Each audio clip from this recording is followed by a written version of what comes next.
वस्सलातु वस्सलामु अलैका या रसूलुल्लाह सल्लल्लाहु ताला अलैहि वसल्लम। रिश्ते को तोड़ने और क़त्ल रहमी करने के हवाले से ये बात चल रही है। इस सिलसिले में हज़रत अबू हुरैरा रज़ियल्लाहु ताला अन्हु से ये मरवी है, वो कहते हैं कि मदीने के ताजदार रहमत आलम सल्लल्लाहु अलैहि वसल्लम ने इरशाद फरमाया कि जो शख्स अल्लाह और यौम आखिरत पर ईमान रखता है, अल्लाह और यौम आखिरत पर ईमान रखता है, उसे चाहिए कि अपने मेहमान का एहतराम करे और इकराम करे। एहतराम भी करे यानी इज़्ज़त और ताज़ीम करे, और इकराम उसे कुछ न कुछ हदिया वगैरह पेश करता रहे। वमन युमिनु बिल्लाहि वल यौमिल आखिर फलयसिल रहमहु। जो आदमी अल्लाह पर और क़यामत के दिन पर ईमान रखता है, उसे चाहिए कि सिला रहमी करे। फिर फरमाया अपने रिश्तेदारों से अच्छा सलूक करे, और जो बंदा अल्लाह और यौम आखिरत पर ईमान रखता है, उसे चाहिए कि अच्छी बात कहे या फिर खामोश रहे। हज़रत अमीरुल मोमिनीन सैयदना अली अनील मुर्तज़ा रज़ियल्लाहु ताला अन्हु इरशाद फरमाते हैं कि हुज़ूर सल्लल्लाहु अलैहि वसल्लम ने इरशाद फरमाया, जिसे ये पसंद हो कि उसकी उम्र दराज हो, लंबी उम्र हो, ज़्यादा दिन जिए, तो उसके रिस्क में वसाअत हो और बुरी मौत से वो बचा रहे, तो उसे चाहिए कि अल्लाह से डरता रहे और सिला रहमी करे, यानी रिश्तेदारी ना काटे, जो रिश्ता है उसका पासो लिहाज रखे।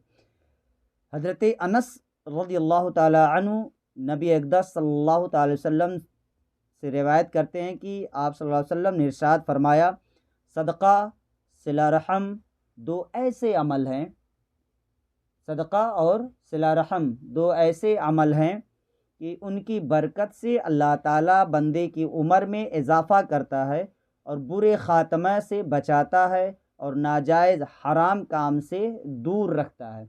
पता चला कि अगर सिला रहमी करोगे और सदका वगैरह करते रहोगे, तो ये तीन ऐसी चीज़ें हैं कि जिनसे तुम्हारी हिफाजत होती रहेगी, ना तो बुरा ख़ात्मा होगा और ना हराम खाओगे और उम्र में भी इजाफ़ा होगा। हज़रत अबू ज़र रज़ियल्लाहु ताला अन्हु से ये हदीस है, वो कहते हैं कि मुझे मेरे खलील यानी हुज़ूर सल्लल्लाहु अलैहि वसल्लम ने कई नेक कामों का ताकीदी हुक्म फरमाया। आप सल्लल्लाहु अलैहि वसल्लम ने मुझे हुक्म दिया कि मैं दौलत व सेहत वगैरह में अपने से ऊपर वाले को न देखूं। दौलत में और सेहत में कि फ़लाँ इतना ज़्यादा दौलतमंद है, फ़लाँ की सेहत ऐसी है, तो हज़रत अबू ज़र कहते हैं मुझे हुज़ूर ने मना किया कि मैं किसी को दौलतमंद वाले की दौलत को ना देखूं, कि सेहतमंद वाले की सेहत को ना देखूं, ऊपर वाले को ना देखूं, बल्कि अपने से नीचे वाले को देखूं कि फ़लाँ के पास इतना कम माल है फिर भी वो जी रहा है, और फ़लाँ की इतना पतला कमज़ोर लागर है फिर भी वो अल्लाह की इबादत कर रहा। मुझे इरशाद फरमाया कि मिस्कीनों से मोहब्बत करो और उनके करीब रहो। ये भी हुक्म दिया कि रिश्तेदारों से अच्छा सलूक करो, चाहे वो मुझसे क़त्अ ताल्लुक़ ही क्यों ना करें। ये वसीयत भी की कि अल्लाह के दीन के मामले में किसी मलामत गर की मलामत का खौफ ना रखो, है ना, कि दीनी काम आप कर रहे हों और कोई मलामत कर रहा हो तो उसकी मलामत की परवाह नहीं करेंगे। जैसे अपने यहाँ देखते हैं ना, मस्जिद के काम में कितने 3-5 होते रहे, लेकिन किसी मलामत गरी को देखेंगे तो फिर काम नहीं हो सकता दीन का। तो दीनी मामलात में किसी मलामत गर की मलामत का खौफ नहीं करें, ठीक है ना।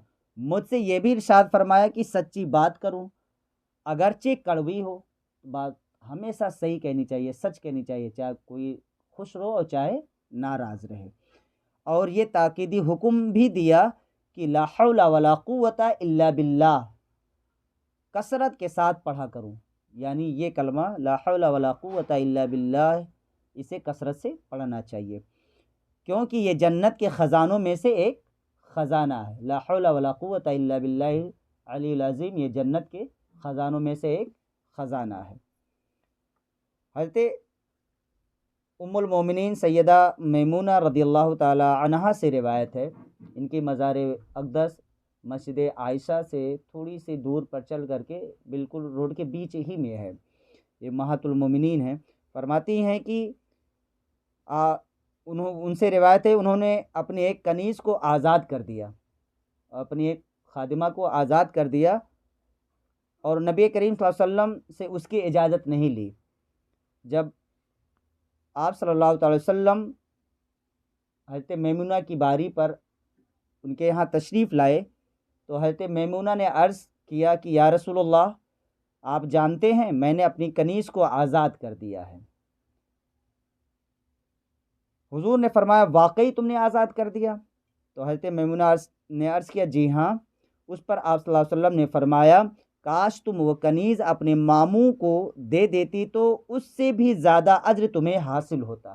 پتہ چلا جو پہلے قریبی رشتہ دار ہیں پہلے ان کو دیکھا جائے گا، صدقہ و خیرات میں اور تمام امداد وغیرہ میں سب سے پہلے جو قریبی ہیں پہلے انہیں دیکھا جائے گا کہ اگر وہ حاجت مند ہیں تو پہلے انہیں دیا جائے گا اور پھر اس کے بعد کسی اور کو دیا جائے گا۔ السلام علیکم۔